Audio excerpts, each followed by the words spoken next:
Paul, I feel like a lot of people know you from TV. They know the 11-time champion trainer, the 5-time Gold Cup winning trainer. But I want to know a bit more about you, what makes you tick and how you came to be here. How did a Bristol-born son of a policeman end up doing this? Yes, that's a good question. Everyone asks me that. Odd really, I had no background in horses until Dad got me some riding lessons, and I sort of got hooked on horses and rode point to pointing, rode as an amateur for a little while when I was sort of between 16 and 19 and became hooked on racing, and was lucky enough to ride some good winners, but my heart was always in training. I was really fascinated in training and was lucky enough to spend some time with David and Jenny Barons as assistant there when we won the national with Seagram in 91. Decided I wanted to try and set up on my own, and this wonderful place came up for rent, and I started here in 91. I imagine it's changed a bit since you started here. Yeah, when I first came there was like 20 boxes and we just had one uphill gallop, and now we've got 150 horses in training, 4 or 5 different gallops, and really brilliant setup. So it took a number of years to build the whole thing up, but everything's been well worth it. What motivates you? What makes you excited to get up in the morning? Well, winners really, that's what it's all about, training winners and training lovely young horses, and the whole thing really, that having nice owners to deal with. The whole team really is I just can't wait to get up in the mornings. I'm as enthusiastic now as ever and just absolutely love it. What's been your most satisfying success? I don't think winning those Gold Cups were fantastic. I mean, having horses like Denman and Cordo Star were brilliant, and like Cordo's 2 Gold Cups and Denman's Gold Cup, and even when Cordo won his 5th King George were amazing days. Those wonderful horses are brilliant. Those wonderful horses are brilliant. It's so easy always to focus on the successes. Who's been your biggest frustration, your biggest disappointment? Well, I think the biggest frustration, always most trainers say, is good horses that get injured and don't show their full potential. There are obviously a number of horses that could have been very good and for whatever reason don't get that far, and it's always frustrating when you think you've got a good one and for whatever reason you can't achieve that, or it doesn't ever happen. You get lots of those.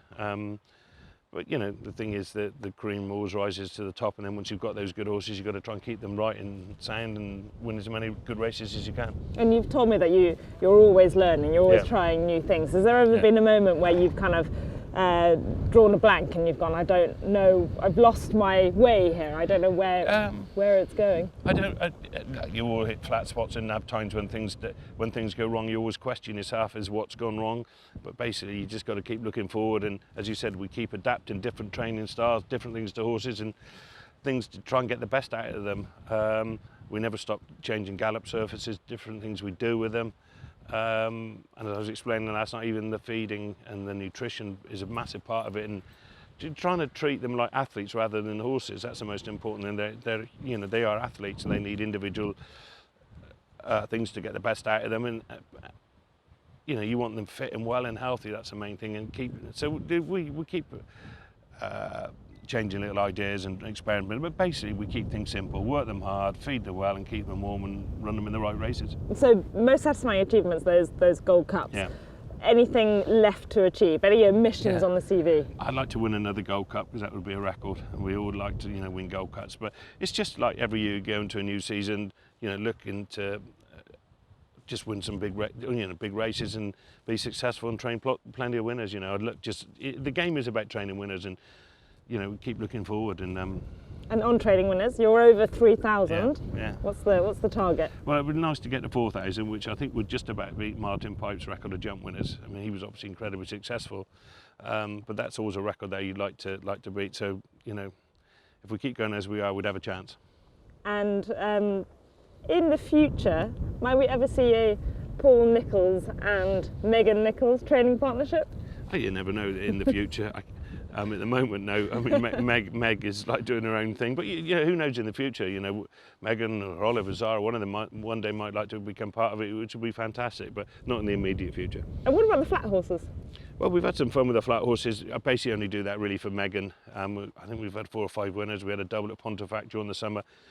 There are a few that can have a run before they go jumping, and I do enjoy that. It'd be nice to have a really good one day, but you never know. Who are your idols in the sport?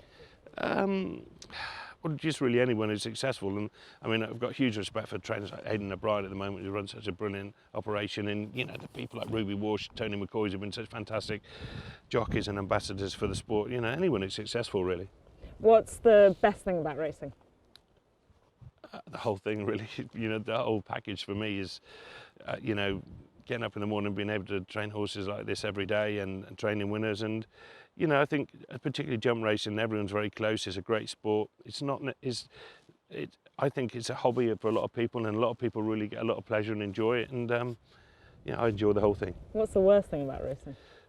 I will say injuries to horses, when you hate that happening, because, they're like your best mates or your friend, you're with them all the time, and any horse have an injury, that's tough to deal with. And also when you have to explain that to your owner. So that's always the hardest thing, and anyone would probably tell you that.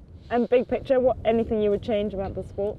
I think the prize money is something everyone bangs on about, but at the same time, we've got to remember it is a hobby for a lot of people, especially jumping, and just to enjoy it really. And I think a lot more people enjoyed it rather than moaned about things. It might be a little bit better. I get things have got to change. It was, and over the next 10 years, I think it's going to be really interesting where the sport goes. But I think the most important thing is everyone enjoys it as well.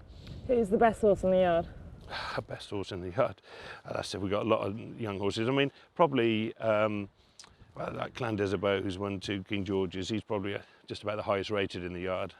He's a special horse, but there are a number challenging him for that position, I think. Give us one that you're really excited about for the year. Pictori. He's going novice chasing. He won the Betfair Hurdle last year.